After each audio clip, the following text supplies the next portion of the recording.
Hey everyone, welcome to this Dwarf Fortress Starter 4 series. In the previous episode we were lucky enough to get some merchants which came and sold us some really awesome animals. And those animals are, well, you probably can tell by the thumbnail, grizzly bears. We got our hands on some prime grizzly bears. So in this episode, we're going to train these grizzly bears for war, and hopefully they're going to breed, and we're going to have a whole army of trained war grizzly bears, and some grizzly bears for hunting as well. Before I get started, I first want to say the channel recently passed 50 subscribers, which is really amazing. So thanks everyone who subscribed. I really appreciate it. Okay, so first thing I'm going to do is I'm going to mine out a separate area for our grizzly bears. Since we bought these grizzly bears from traders, they're going to be automatically tame, which means we don't need to worry about them going on a rampage and attacking and killing our dwarves. However, I've got a few cages here of other animals. These are wild boars. We're also going to, in this episode, show how to train these wild boars, maybe even tame them. But first, the grizzlies. Not all animals can be trained for war or to help with hunting. To see that, you can press U and then go to pets and livestock. And you'll see animals that have a whistle here, they can be trained. Dogs are already domesticated, so we don't need to train them. The next icon shows animals that can be trained for war and animals that can be trained for hunting. So when I scroll down to my grizzly bears, you'll see they're domesticated because we have bought them from the traders. So they're pretty safe, they're tame, and they can be trained for both war and for hunting. I'm going to set a pen pasture here. I want to do this because I want my grizzly bears to breed, so I'm going to keep them close to one another. This will increase the likelihood of getting new baby grizzly bear cubs. Now when I press Z again, I can click on here, and I can click this button, and I can tell my dwarves to bring all my grizzly bears to this area. And then the dwarves will run down, collect the grizzly bears, and escort them to our new grizzly bear pen.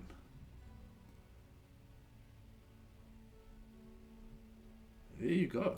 So the grizzly bears are all happy being in their new pen. I press BPR to build the doors, just to make it real nice for the grizzly bears. Next step, we're going to press Z and we're going to create an animal training zone. And I'm going to create the zone in the same zone as the pasture, maybe somewhere up here, except because my bears are pastured here, the training will also happen in this zone. I'm always going to want to make sure that I have at least 2 breeding pairs worth of grizzly bears in the pasture, along with a whole assortment of cubs. So there's one of my males, there's a female, there's another female, a male, and a female.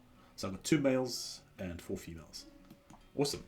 We can train them for war right now. They'll still breed and stuff fine, so that'll be okay. So I'm going to press U again. Then I'm going to press tab to go to the pets and livestock tab. I'm going to mark these to be trained for war.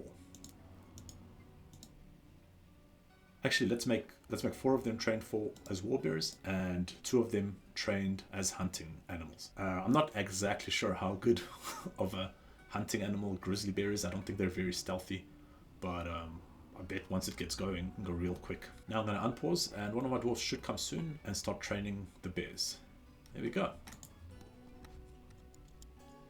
And all my bears are trained for war and hunting. I'm going to leave them here for a while so that they can breed and make some cubs. But one final thing I want to show is how do you assign this bear to a specific dwarf in your military. So let's say Dodok over here. You once again press U, go to pets and livestock, and I'll go to the war grizzly. Click here and you would find your dwarf, the militia commander, and now this grizzly is owned by the militia commander, and it will follow the militia commander into battle. The militia commander has also given it a name now. However, this bear for now won't follow anyone into battle since they are pastured. Well, we'll let these bears make some cubs, and I'm gonna go back to these wild boars. So these wild boars we caught in traps, which we set outside.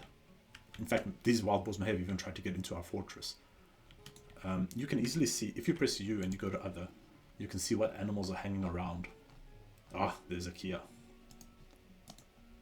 The #1 enemy of Dwarf Fortress. Always stealing your stuff. You can see what animals are around, and if there are any interesting animals, you can set cage traps. Oh, this rat is panicking. You can set cage traps, and these animals will get caught, and they'll get then put into your stockpile. I've already begun training these, but that's not a problem. You press U, and you go again to pets and livestock, and you'll see all of my boars are in here. So these are all trained. Now, with wild animals that don't come from a trader, they'll start losing their training. So they'll become semi-wild, and then eventually they'll go back to wild. So what I did was I prepared a special pen up here. with a couple of cage traps. And so what I'm going to do is I'm going to once again press Z. I'm going to go pen and pasture like that. Just erase this. And I'm going to assign the... Oh, so one thing I forgot to mention. If you press U and you go to pets and livestock and you click here, you can assign who the trainer is.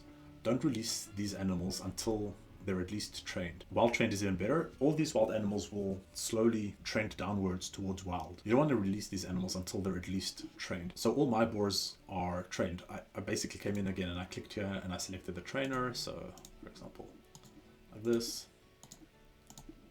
There you go. And these trainers will be responsible for going and, as long as they can, going and training the boars. So as the boars get wilder, the trainers will then go to train them back up. Coming back to here, I've set up this pen for the wild boars. So what I've done is, because they can revert to a wild state, I've put in a couple of cage traps, especially by the door. When an animal reverts to a wild state, they might attack dwarves. They'll get captured into cage traps again, and then it'll give me a chance to train them again. So I'm going to put the animals into here, press Z, and bring all my wild boars here. When a wild boar gives birth, if the mother is trained, the child animal will also be trained. Then if that child animal gets trained just one more time, they will never revert to a wild status again. I see how dwarves are coming in and training animals. So then if you press U and you go to pets and livestock, here at the bottom there's an overall training button. So it's pretty well hidden, but also a pretty good button to know. If you press it, it'll show you which animals your civilization has domesticated and which ones they kind of know about, and which ones, like for example the grizzly bears, we've recently learned a few facts about them. Also, if you catch a domesticated animal wild and you train it just once, it automatically becomes tame and domesticated. Well, this child is playing make-believe with one of our grizzly bears. In our previous episode, Einod was the one that killed the dwarven thief that managed to get in. Good work, Einod. Next thing I'm going to cover off, last little bit, is how do you generate meat out of your animals. So the way you do that is you find one of the animals that looks particularly appetizing. How about this mule? And you click this button here. So then a dwarf will come and pick up the mule, take it to the butcher shop. I think that's our dwarf. Yep. And it will slaughter it, and the mule will leave behind all these ingredients which will get used to make food and soap. I've made a previous episode about how to make soap. One thing that gets used quite quickly, and that's why I always put it next to the butcher shop, is the tanner shop, and the skin gets immediately tanned automatically to a hide.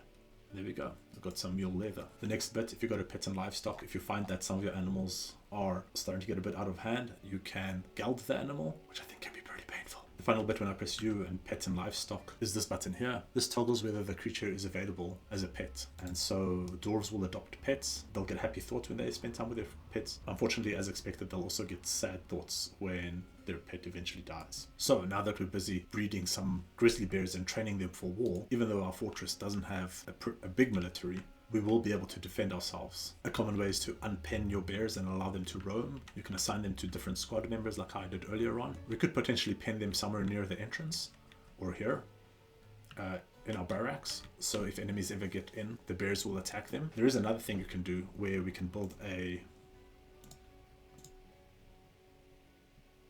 rope here, and then you can attach an animal to the rope. So we can attach our stray grizzlies to the rope, for example. At the moment I want them breeding, so I'm gonna attach this peacock to this rope. So the peacock will always stay by the entrance.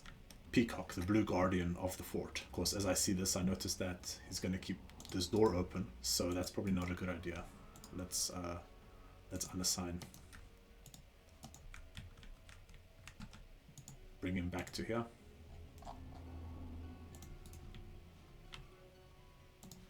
And uninstall. Okay, and that's how you train bears for war. If you've made it this far, just want to say thanks. Hope you're enjoying hope you enjoyed the video. And I'll see you in the next one, where hopefully we'll have a huge population of trained war grizzly bears. Thanks, and cheers.